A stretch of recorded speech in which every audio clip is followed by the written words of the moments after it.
Welcome back to Velshi and Rule. Pope Francis has issued a new law requiring all Catholic priests and nuns to report and investigate sexual abuse within the church. The law is going to affect 415,000 Catholic priests and 660,000 nuns around the world. It calls for them to inform church authorities when they learn of the following: when a cleric has engaged in sexual abuse of a minor, sexual misconduct with an adult, possession of child pornography, or if a superior has covered up any of those crimes. However, one big flaw in this new church law is that it does not require priests or nuns to report those events to the police. The Vatican says reporting those incidents to police could put the church in danger. All right, Catholic sexual abuse survivor Sean Doherty joins us now. Sean is a founding member of Pennsylvanians United to Protect Children. The organization promotes change in order to protect children in the future while assisting older victims with coping. Sean, thank you for being with us. You've helped us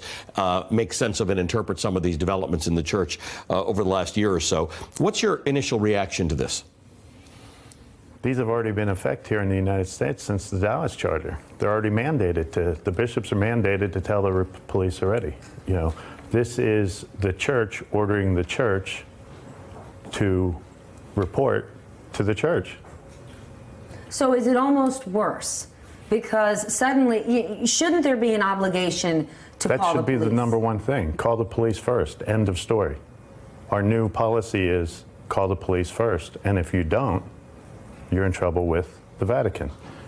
These are centuries-old tactics. So this is not a new policy? No, these are centuries-old tactics. They've been moving these around forever. This is a little red meat for, you know, the people that are hoping for them to do something, to say, look, that we're doing something.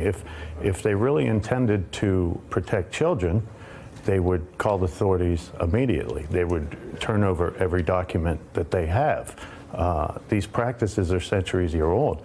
You know, human beings, generation after generation, the victims die out. The church doesn't die out. The policy doesn't die out.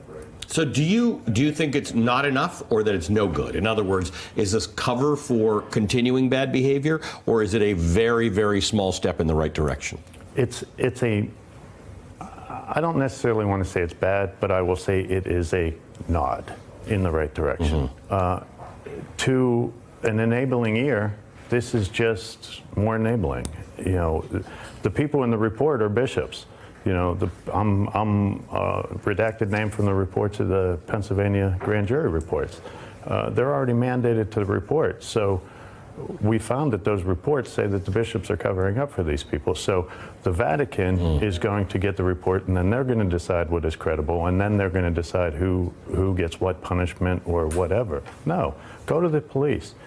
If you're abused or your child is abused, don't go to the bishop, don't go to the pastor, don't go to the nun, don't go to the teacher, don't go to the principal. Call the police immediately. The police will contact the church for you.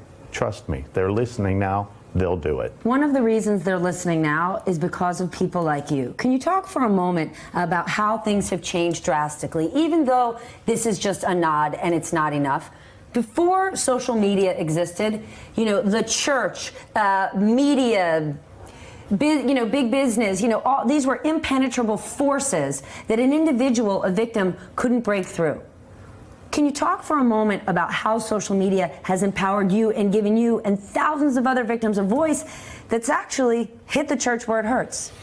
You hit on it in my announcement when you brought me on.